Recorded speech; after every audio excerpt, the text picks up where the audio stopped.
My name is Scott Thomas, and I'll be speaking today about some of the threats, some of the significant threats to southern Utah. Our sponsor today for this class is wellprepared.com. It's a company that's based in Cedar City. They have almost everything you could possibly need to be prepared for any kind of a significant event. And if they don't have it, if you ask them, they will get it. So they're a great resource. Otherwise, I wouldn't be working with them. Next slide, please. So just in the future, we have this set of classes that we're going to be teaching. Hopefully you can read it. And this is free to the public. And what we would like you to do is, if you're interested, is provide your contact information. And so when we schedule these and where we have them, we can let you know, all right? So, and we want to gauge your level of interest too. We can change the sequence, et cetera, et cetera. But I wanted you to see this list of classes that we either have ready at 100% or at 90% that we're ready to do based on what you would like. Any questions about this right this second? Will the classes be in person or will they be online? I do it in person because I think we get better question and answers out of that. So that's exactly why. Thank you. We will also make them available online following the live class. Right. So if you can't make a class, yes, we'll make it available electronically. And then speaking of that, in addition, so today's class, we'll make it available electronically on wellprepared.com's website. And then there's a bunch of things that support today's class. So for example, the county's emergency management plan, a whole bunch of other things, all the things that I use to build the class, they're in this folder too, and that'll be available to you. So Well Prepared is a really good resource. All right, next slide, please. So my background, just real briefly, I have a master's degree in security management. I've been there, done that, got all the t-shirts. Had the roof taken off my house by hurricanes 4 times. Moved out of Florida. Okay. Yeah, it can be a little slow. I've lived in California for earthquakes. I've had to literally, if you know the topography near LA, up on the roof of my house in Trabuco Canyon with a hose, trying to keep my house from burning down. Okay. Okay. So I really have. I've been in a lot of bad places, and I'm not saying California's a bad place. I can tell you Mogadishu is a bad place. But I've been in lots of bad places.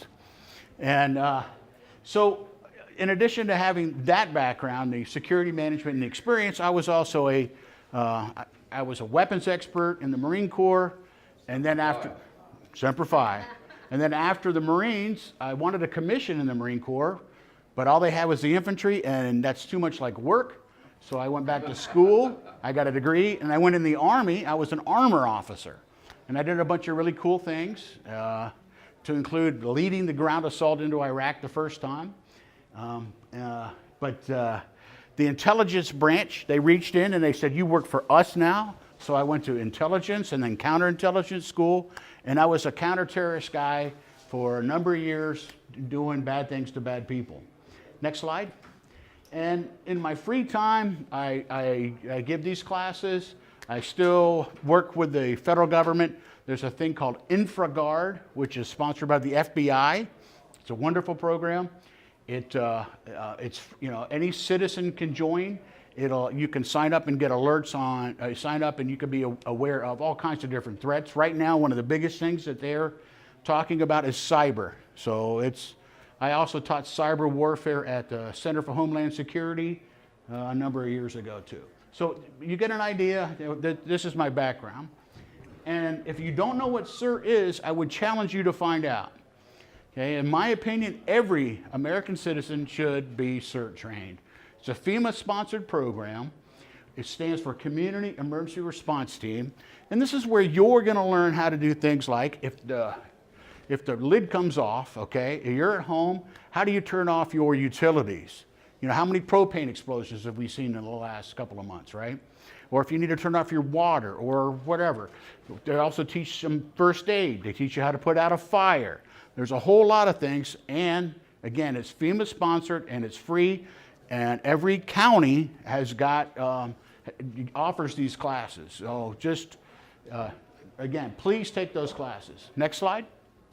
Okay, so this is the agenda that we're going to follow. Why a geographic overview?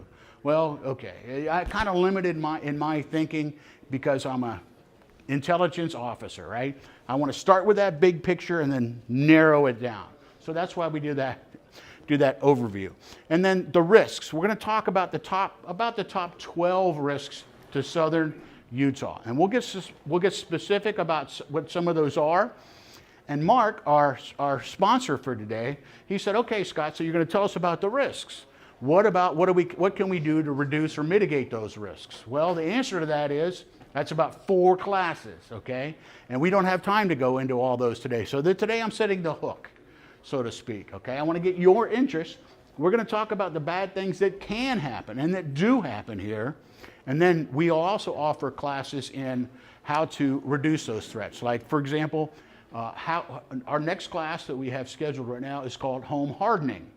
Okay, so what is home hardening? That's where the things that I'm going to do to keep the bad guys out of my house. Now, for example, there's a widow lady that lives a few blocks from me. I've helped her with a few things. Her doors, I don't care if it's a SWAT team and they got an entry device. They're not going to get through the door. You'll have to cut your way through the walls, but you're not going through the door. And we did, and we can do that for $65, $70 a door. Okay, and that's one. We're also going to put in some ballistic film on her windows so that they are bulletproof. All right. So, and again, I'm not saying that you should do that, but based on what the threats are, there's a laundry list of what you can do. So the home hardening, let's keep the bad guys out and let's keep the folks inside the house secure. And that's going to be in the middle of January. Yes, sir. The ballistic Film. that you're Yep. putting on the windows. Yes. Does that make that bullet resistant or shatter resistant? It makes that window bulletproof, as in it won't be So penetrated. It won't penetrate the window. It will not. Nope. Wow. Yeah. Yep. It's good stuff. Okay. What caliber? Up to 308. It won't defeat a 50 cal, no. but but what wall in your home's going to stop a 50 either? But it'll stop up this M62 by either AK or 308. Okay. And that's with one layer. You want more? You put more layers. But it's still. It's clear and it doesn't obstruct your vision. Yeah, we're the guy who makes that stuff. We were just talking yesterday about the Pentagon, how the Pentagon applied it on the windows, and that's another story. I would love to talk to you about it, but I know that it's not a Faraday, our house isn't a Faraday cage, but is that, if we have an EMP, does that block any of it? no. This is designed to absorb and dissipate energy. Okay. So whether it's a bullet or a hammer or an axe or a crowbar, it'll protect those windows. But that's a good question. So then we're going to talk about what risk is. So in my profession, risk is, as you can see, the threat, probability, and severity. So what is the threat? So let's just say it's a bad guy, it's a crook, it's a burglar. What is the probability? Okay, well, if you got a nice house with nice goodies, you're higher on the probability scale than somebody that lives in, like my place, a dump. Okay. And then severity, what are they going to take? How bad of a loss are you going to absorb? Are you going to take a couple of things? They're going to take everything. Are they going to burn the house? Okay, so it's those three things times each other gives us a risk score. Okay. And then lastly, we're going to talk about some resources for this class and coming classes, and then we'll talk to you about any kind of questions you have then too. So, next slide, please. All right. So our area of interest, beautiful southern Georgia, right? Southern Georgia. Yes. Yeah, I lived there too. Yeah. Southern Utah, and I live outside of Cedar. Okay. So we call this an AI, or area of interest. This AI in military terms mean this is where I pay attention to what's going on. Why do I do that? Well, so for example, traffic in the Virgin River Gorge, right?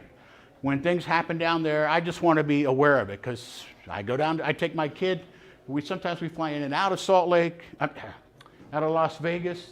Yeah, I can't tell north from south today. So I want to know what's going on with the Virgin River, okay? The Virgin Gorge.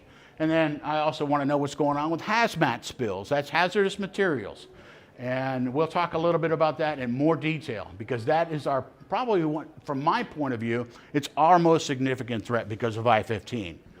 And then WECO, or PEPCON, that's what its name used to be. Anybody know what that is up there? Yeah. They make solid rocket fuels and stuff. Exactly. The one that blew up in Las Vegas. That's right. Relocated. The world's largest non-nuclear explosion, which was in Henderson about 25 years ago now. That thing went off, the plant blew up, killed people, knocked cars off the road 3 miles away, yada, yada, yada. Okay, so they said you can't have it in a built-up area. So when it was in Henderson, when they built it, there was nobody in Henderson. Today, Henderson's huge. So they said, hey, go to Utah. So that's where it is. And speaking of Utah, well, we can talk about radioactive waste. West of Salt Lake City, about not quite 60 miles, but there is a repository for contaminated nuclear waste, low-level waste, and that's where they're dumping it, okay?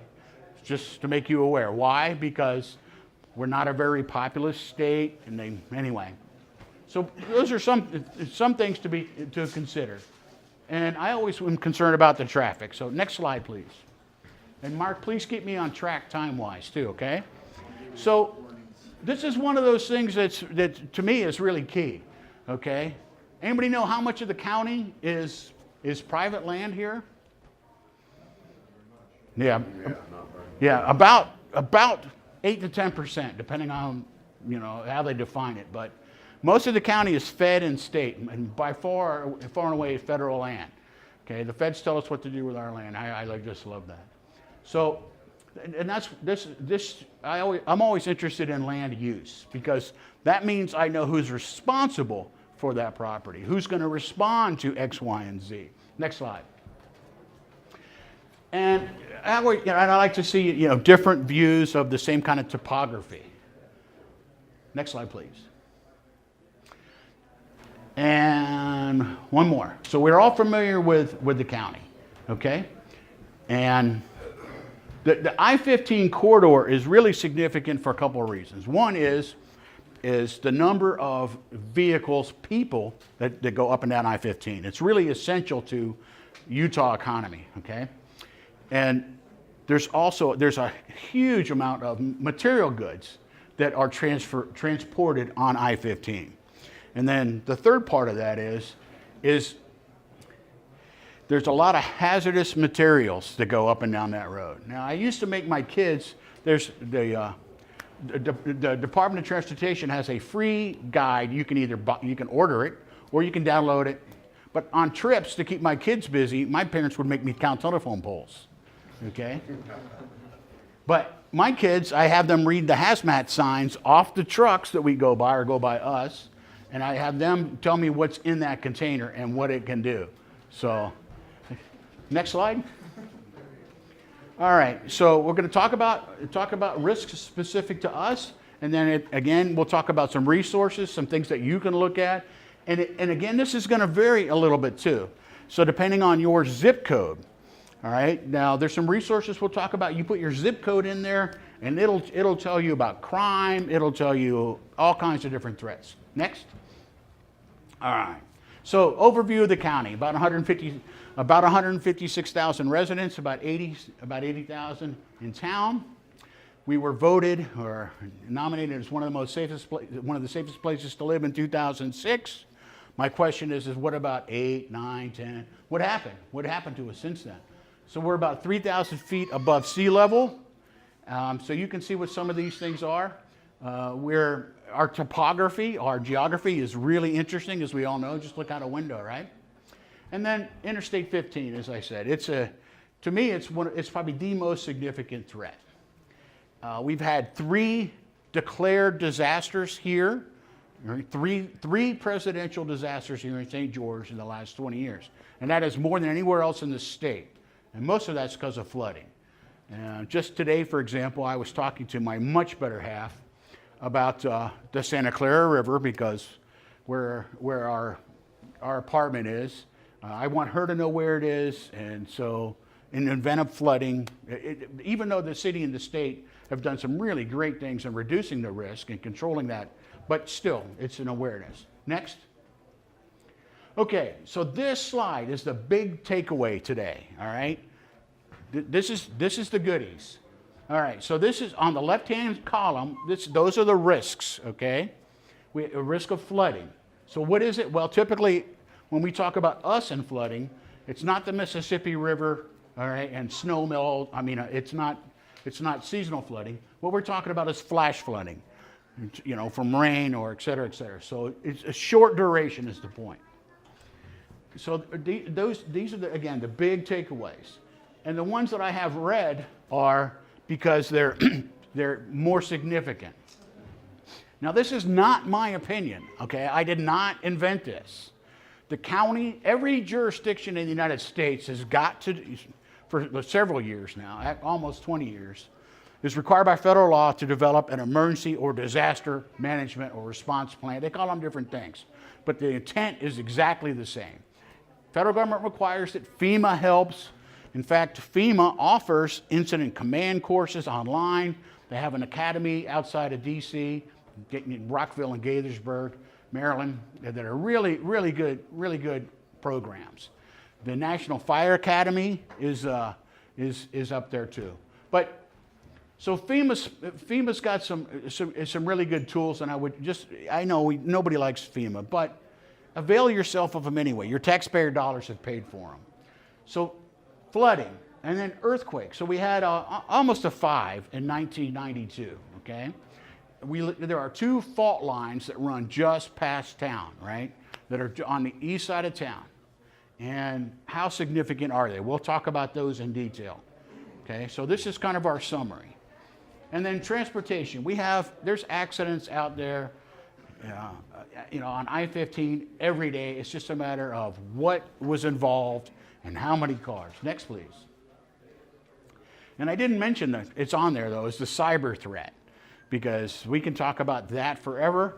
And you know, the Chinese are trying to turn off our lights on any regular, you know, on any day. So yeah, I think that was the Santa Clara River, and so know where you are in this flood channel, by the way. All right, so how close you are, what your elevation is, and FEMA can tell you that. So if you go to the FEMA's flood link, put your zip code in, it'll tell you that. And I'm telling you, if you live anywhere near a flood channel, get flood insurance. Okay, get flood insurance, because if you have water damage and you don't have flood insurance, you are out of luck. It's just the way it is. That's right. You live in Central Florida. You live in a hurricane zone.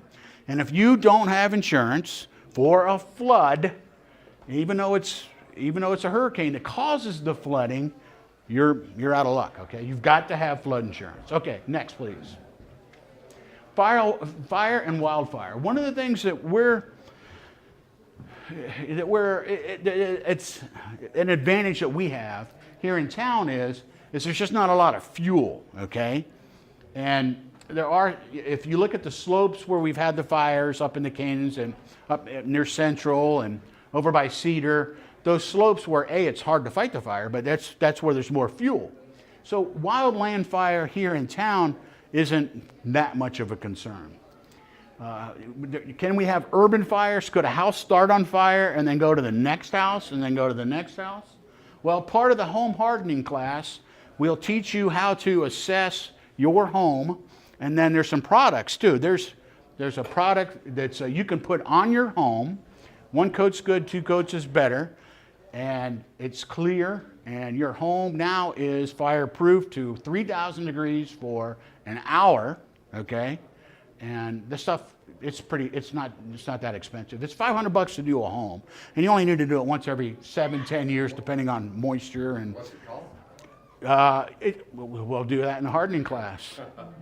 And actually, I think we got it in here too. But as far as your roof goes, that's a different challenge. Whether you have a metal roof or if you got shingles. Okay, so fire next. So again, in fire prevention, there's some really good tools out there and some recommendations. For example, don't have a tree that's dead next to the house, right? Because it's just going to be a candle. All right. So they have different zones. So based on what's how close the zone is to your home, what should or should not be in that zone. Okay. So ideally, nothing flammable. Okay, near your house. All right. And so again, we'll be talking in significant detail about fire prevention in the home hardening. Next, please. Drought. All right. Drought is a certainty for us. It's just a matter of when, and it's a matter of how bad and how long. That's just where we live. And another resource is the USGS and the USDA. You can go to their websites and you can see our drought data on any given day. Same in earthquakes too. You can go out to the USGS website and it'll show you the earthquakes on any given day. You can search by day, week, month, year, all kinds of great tools out there. And the better you know what the risks are, the better your planning can be. So for example, my wife knows what the risks to our home are. So if I'm not home and X, Y, and Z happens, she knows what to do. Okay, next. All right, so risks. When we talk about earthquakes, this is something that years ago I had a problem with. Okay, so the Richter scale. What does the Richter scale mean to me? Okay, so you scientists understand what it means. Okay, so how do I translate that into something that's useful for me? Well, they came up with another thing called the Mercalli scale, okay, which is a little bit more useful, but still. But bottom line is what I have bolded up here in red, okay? So expectation-wise, St. George, and I'm not trying to pick on St. George versus Washington or Hurricane or anything else for that matter, but just as an example, St. George, we can expect a 5.9, okay, within 5 years. And that's a moving 5 years, okay? It's just because of the fault lines, that's what we should expect. So what does that mean? What does that translate into? And that's what's in this box. How much damage? Okay, depending on what kind of a home you have. So for example, if you live in a brick home, you're at greater risk than if you live in a splinter built or wood home, wood frame, right? Or so depending on what type of home you're in, what type of homes are next to you, et cetera, those are the determining factors. So again, I would suggest that you go out to these websites and you look deeply into this. Okay, next please. All right, so my master's thesis, I did it I was stationed at Fort Leonard Wood at the time. So I did it on a thing called the New Madrid Fault, all right? The New Madrid Fault. When that thing went off, it made the Mississippi River run backwards for 3 days. The Mississippi River, backwards, 3 days. It broke church bells in the steeples in New England, cracked the bells. They swang and they rang so hard, okay? All right, so if that ever happens again, that's bad for the United States, and that's why that one's so dark, okay? And then if you look further west, if you look into Utah, really we're in a pretty good place because the orange is north of us a little bit. It's north of Hurricane a little bit, all right? So we're down in the moderate. We're down here in St. George, in this part of the county. It's a lower threat, which is not to say it's not a threat, okay? That's something that you need to look at. So for example, do you have a heavy bookcase that is not screwed to the wall? So if it falls over and crushes you or a child or whatever, there's lots of things you can do to mitigate risk that cost almost nothing, okay? So, and we'll talk about that in home hardening as well. Next, please. But today we're about the threats. And so this slide over on the left, the USGS, the bigger the dot, the more intense the earthquake, okay? So if you look at, you can see in Washington, that was a pretty significant quake, and the ones in St. George, lesser so. Up in Cedar, our problem is liquefaction, okay?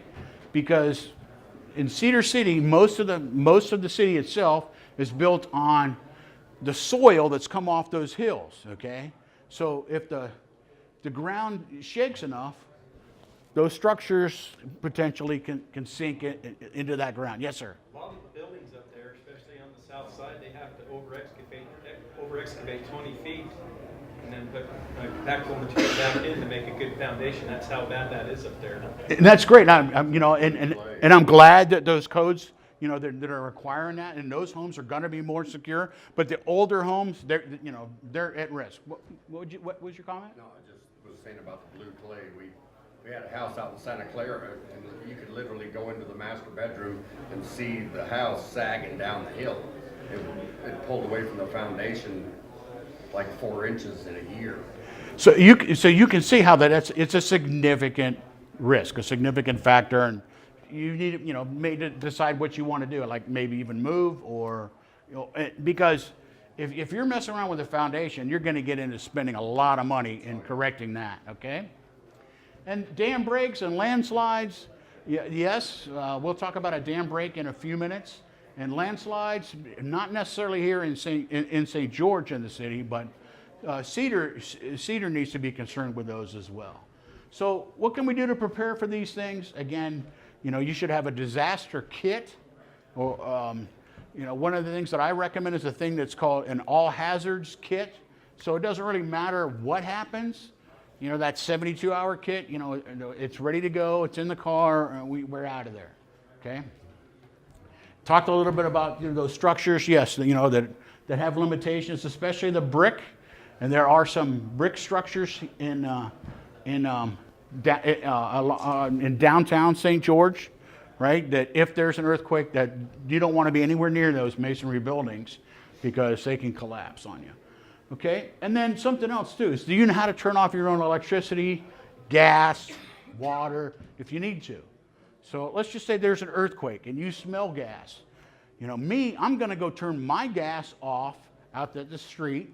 I'm going to turn my water off. I'm going to turn X, Y, and Z off. Okay, so that for obvious reasons. But do you know how to do that? CERT will teach you how to do that. And the tool that you need to do that, it's kind of a modified wrench. That's available at wellprepared.com. But to know how to do that, and then insurance too. If in the home hardening class, by doing some of those things and documenting that, and you provide that to your insurance company, and you should get a significant reduction in your homeowner's insurance. All right. So, for example, by putting in X, Y, and Z security, you should get a 10% rate reduction. And by doing A, B, and C, you'll get another 10%. And usually that's the max they'll cut your rate is 20%. But that's still a significant savings. Next, please. All right, so fault lines. So we're starting on the far left, we're starting big picture, and then we're getting a little bit more pointed. You can see some of the fault lines. And we all know, right, that the Great Salt Lake was, used 40,000 years ago. It was part of the Bonneville Lake, right, which was just ginormous, right, which included this part of the state, was huge. And the Great Salt Lake today is just like the bathtub ring, okay? The bathtub drain. That's all that's left. That's okay. But there's fault lines that go all the way, the Wasatch front, the Wasatch back.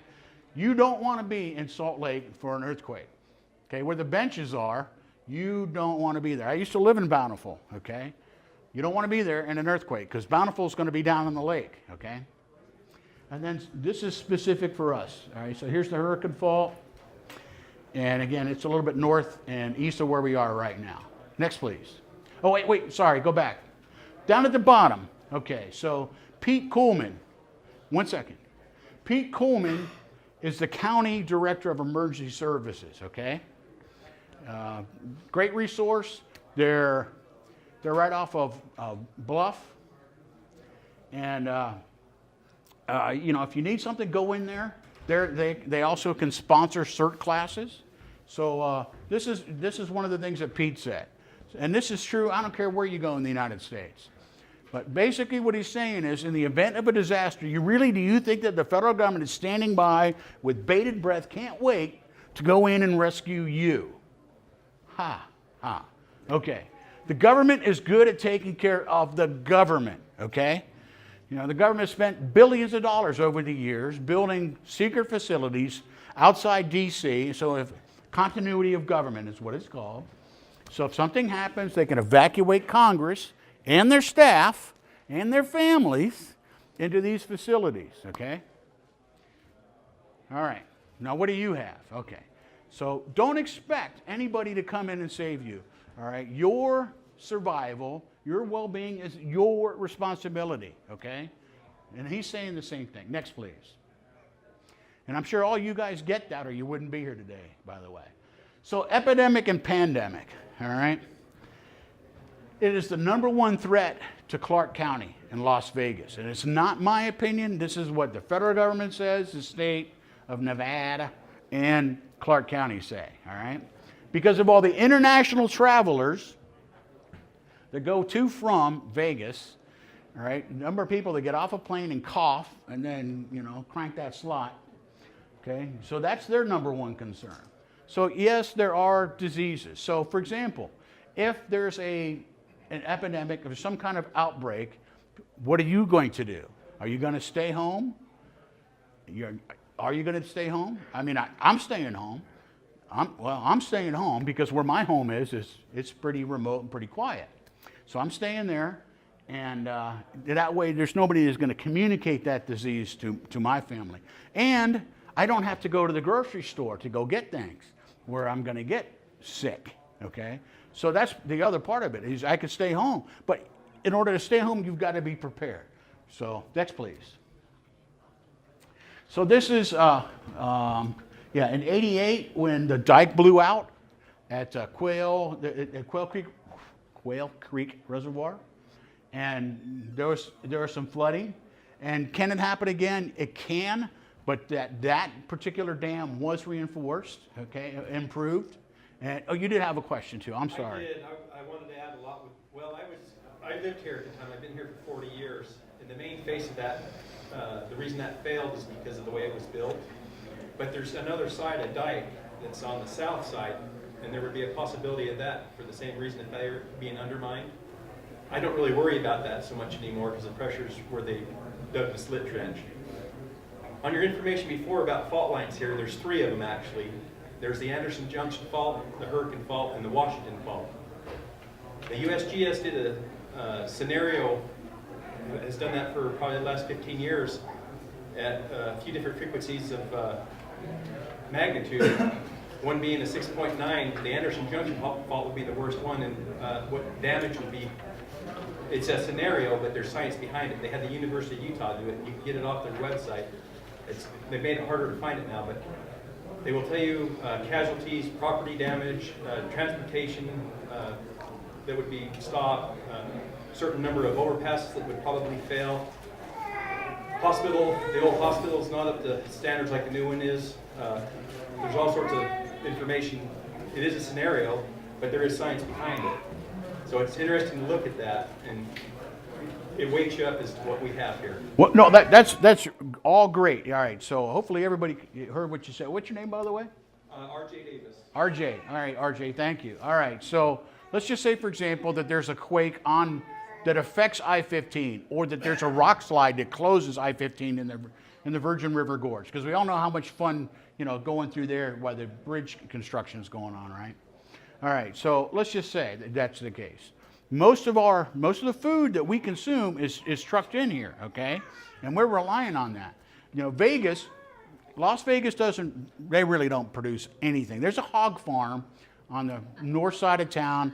They've been trying to get that thing closed for years because of the smell. Actually, it's right next to one of Donald Trump's golf courses, by the way. But But he's got nothing to do with it being closed. But so the long and the short of it is, though, is we should expect I-15 to be closed. Now, for how long? 8 hours, 3 days, 3 weeks, okay? When there was a closure on I-15 for heavy vehicles for about 2 months, and they routed a lot of the traffic on Highway 56, which is up near Enterprise, right? To go out and around. Okay, well, all that traffic wrecked that road, and the state had to rebuild that road. So yeah, there's routes they'll reroute traffic, but the Enterprise is a significant distance from here, right? So they're not interested in bringing supplies necessarily to St. George. So we just, the bottom line is to be prepared. All right, next slide. Okay, so HAZMAT, hazardous materials. Again, this is one of those things that's fairly scary, and these guys are cleaning up a drug lab, and so why do you care about it? All right, well, I-15 is a drug corridor, all right? We know that there's a significant amount of drugs going from Mexico and that are flow into Mexico, and then come up the I-15 corridor and then go into distribution across the United States. So there's a lot of it. We all saw that, 200 pounds plus, the meth bust about 2 months ago, right? 200 pounds? Really? Jeepers, I tell you.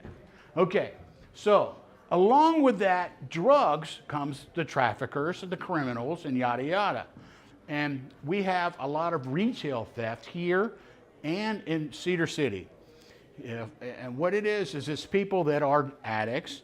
They go into Target, they go into Walmart, wherever. They steal things that they're going to sell to support their drug habit. Okay? So that's just something else to be aware of. So we are economically, we are tied to I-15. We need I-15 to be open. It's that important to us. And this North American HAZMAT, there are tools. You can go right now, on your smartphone, you can have an application where if there's a closure or a spill, you can get an alert. So you know to avoid that area. And you can customize, how big that alert is, all right? So we'll talk about some of those other tools in a moment. Next, please. All right, so again, that's over on the far left on the bottom. That's the HAZMAT plaque, the HAZMAT marking system, and I make my kids memorize the placards so that they know what's on board, what's in that tanker. Is it flammable? Is it corrosive? If it mixes with what happens, okay? So they get a kick out of it too, because like on long trips we'll talk about, all right, so if that tanker hits that tanker, what happens? Well, nothing happens. If that one hits that one, what happens? Oh, Dad, that's a sulfuric, that's acid, and that's gonna, okay. So it's kind of fun. Next, please. All right, so terrorism. Typically, when we talk about terrorism, we're talking international terrorism and then domestic terrorism, two different things.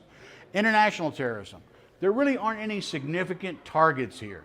Part of international terrorism is the fear that it causes. They want to go after targets that the media is going to get all excited about, Paris, Madrid, New York, okay? All right. So yeah, we have the temple, we have Zion, the Zion Park. We have a few things, but I just don't see those guys going after those targets necessarily.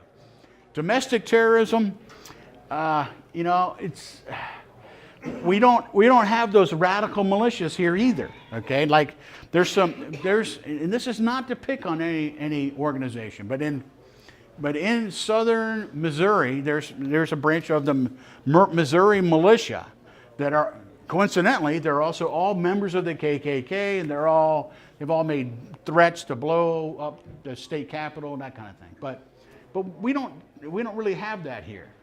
But we have one-offs that we should be prepared for. Some kid, and we just saw this up north, right, where a kid, for whatever, nice kid, good family, goes to school and stabs people, right?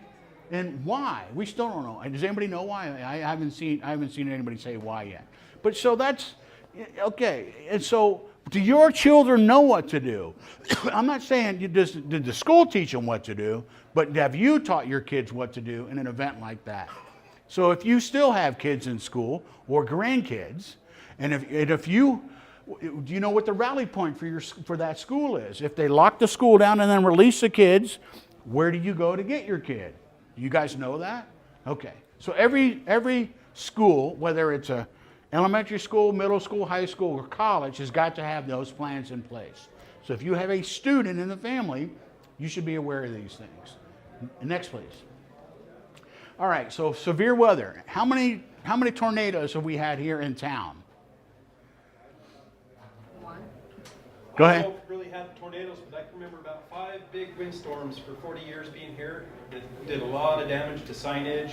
One building on Main Street, it blew the back of it out. It was like a porch patio. And Yep, we straight line winds. Just recently Yep, destroyed a right. building. Yep. Actually, we had one of our neighbors down the street had his whole roof taken up in about 1995, I think. Yeah, we can get straight line winds because of some of the cells. Yep, some of the cells that come through here. Yep, yes, sir. We had a dust devil in June that the street behind us, they took a swat out of their tile roof, cost them over $600. When it got to my house, they picked up a lounge chair and threw it around. Yeah, we just watched it lift up and throw away. It was We've never had tornadoes here in St. George. Never had a tornado yet. Okay, but they can happen anywhere, right? Everybody, you should know that they can happen anywhere. I used to live in Stansbury Park, which is west of Salt Lake in Tooele County. Really, I love that place. I'm right on the lake. The kids can ice skate and play on this, in the winter, and in the summer you just dive into the lake. It's great. I love that place. Had a tornado go down right between our house and the next door neighbor's house. Took out the fence, took out a couple of trees, and and it literally took a trampoline and sent it through a house. Okay, so, but do we need to worry about a tornado? Probably not. Straight line winds, yes. We do get some significant significant weather.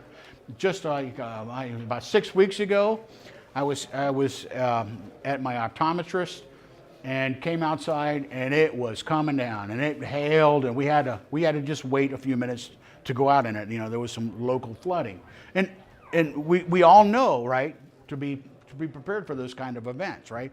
Do we all know not to try to cross that running water, right? We all know, in theory, we know that, but if you go, I'm running late, it's only like a foot deep, it's only 8 feet deep, whatever and you try to, don't do that.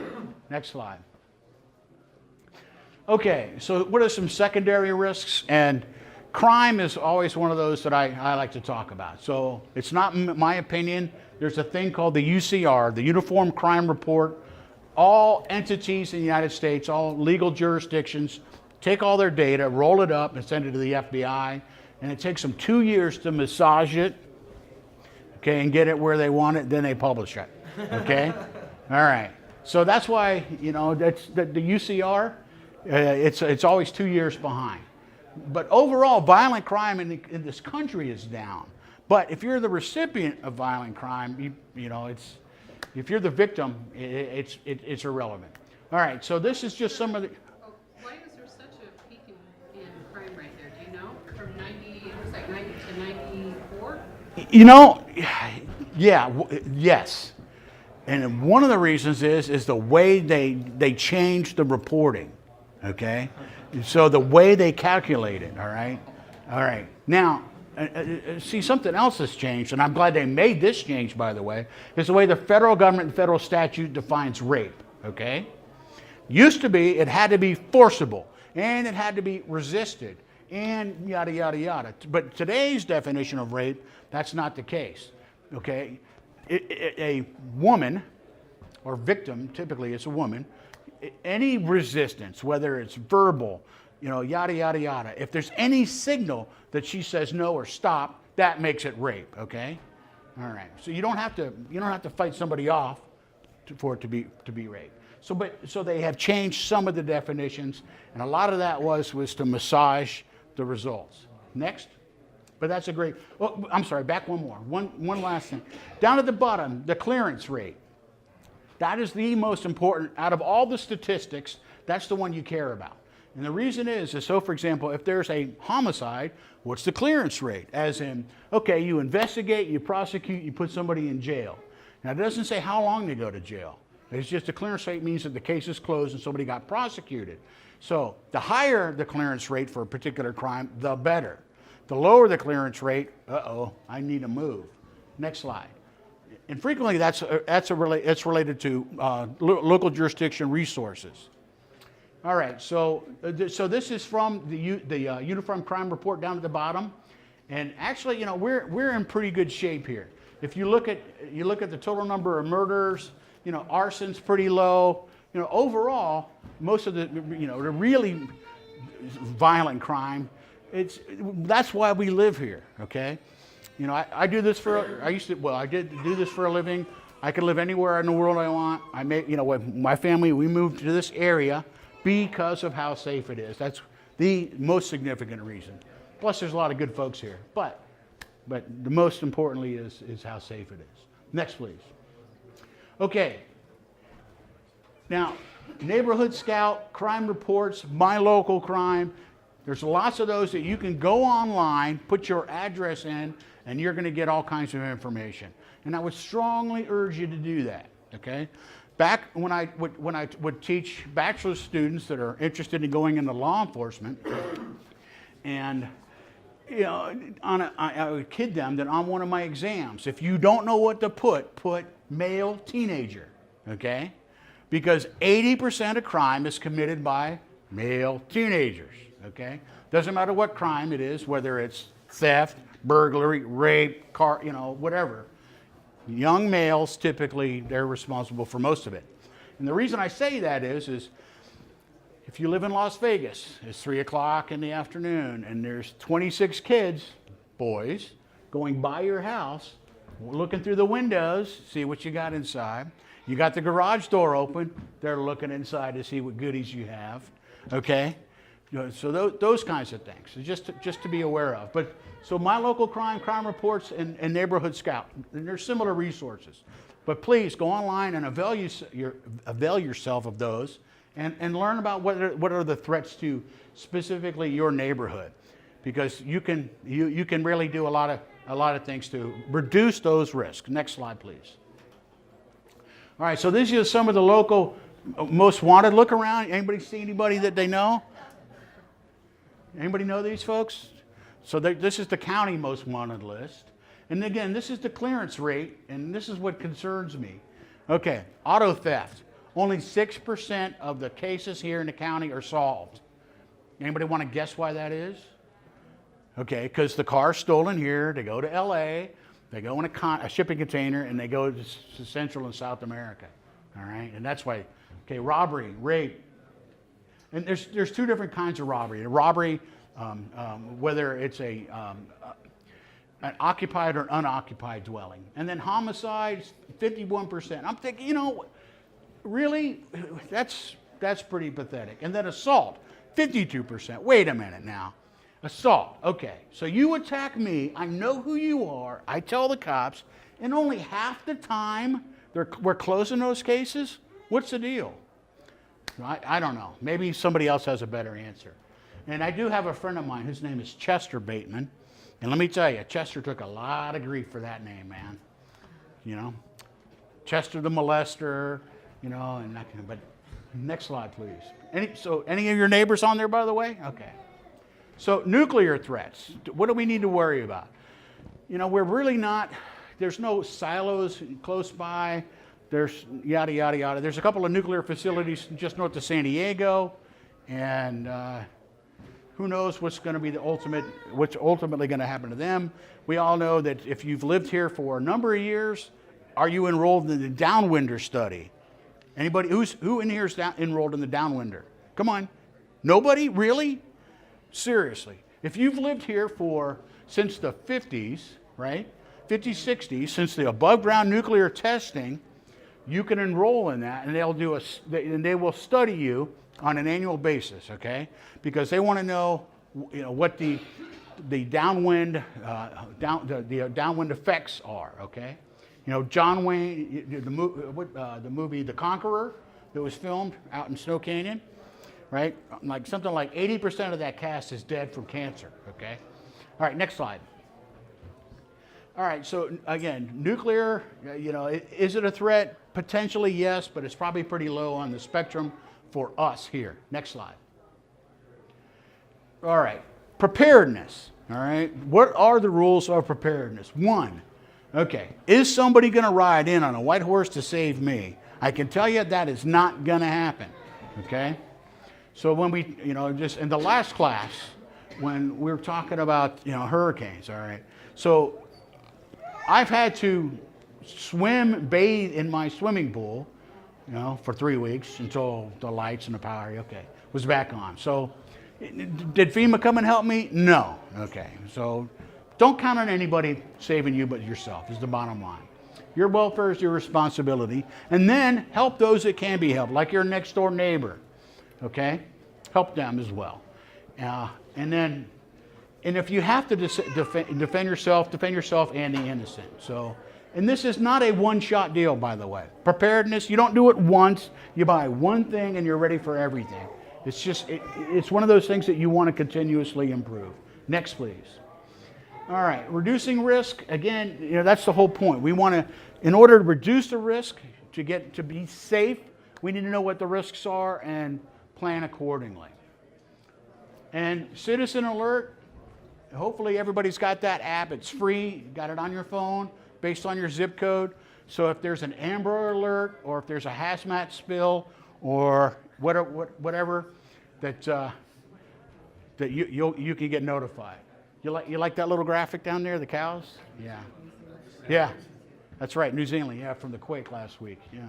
So how would, is that you stuck up there on a little patch of green? You got that grass. That's about an hour and a half worth of grass. Then what? Next slide. All right, this thing on the left, okay, and I know you can't read it, all right? And this is why it's setting the hook. You need to go out and get the electronic copy of this so you can read it. That is a mind map, okay? And what that is, in the center, that bubble in the middle, it means if I knew all these things, I'm ready for pretty much any risk, okay? So it's different categories. What are the different things that I need to do, think about, plan, all right? So resources. Again, we talked about wellprepared.com, who's hosting our class today, who has a nice booth and all kinds of great goodies outside in the tent there in the back. Hopefully you'll stop by and see them today if you haven't already, and if you have, do it again. All right, because after this class, you're more aware. And so, all right. So Washington County Emergency Management, the website's got a lot of good tools, and I would strongly urge you, if you haven't already, to sign up for CERT. Get CERT trained. Typically, there's no cost for that class because it's a FEMA-sponsored program. All right? And next slide. All right, so again, reducing risk, mitigating risk. So these are some links. These are some really good resources for you. And I know you can't read it, and it's not, I don't want you to read it. I want you to go out to the website and pull this down. All right? We talked about crime in your zip code. Home Facts, they do crime, flooding, utilities, yada, yada, yada. Another really good resource. Next. All right, now it's time for questions and comments because we're right at the time limit. Who's got questions or comments? All right. Yes, sir. I want to say the most recent problem we had were the floods in 2005 and 2010. And the thing that really helped that out was that people came and volunteered. They came to sandbag or to move furniture. And it took the people to do that to lessen the severity of what was going on. And I know I wasn't in a situation, I was there helping, but that was appreciated. Those people couldn't do that. And that's what it takes when the time arises like that. Yeah, that's a great point. And that's so that we as a community can help each other, okay? And that's what we should do. I agree with you wholeheartedly. When's the next CERT training? When is the next CERT training? It depends. Where do you want to take it? Down here, Cedar? Here. Okay. I would have to go on the county's website and see when they have it scheduled. You can also call Phil and say, Phil, when's the next CERT class? I don't see one. You just lean on him. Have him do it soon. All right. Anybody else have a question? Okay, so the clipboards, they went around. Hopefully you signed up. We can send you some information about these classes. Again, this is the introductory class. We talk about risk. Now that you know what the risks are, the following classes, we're going to talk about what can we do about it. If that is a risk, what can I do about it? What do I put on my house in case of a wildfire? What do I do in X, Y, and Z? Okay? So I thank you very, very much for your time and your questions, and hope to see you soon.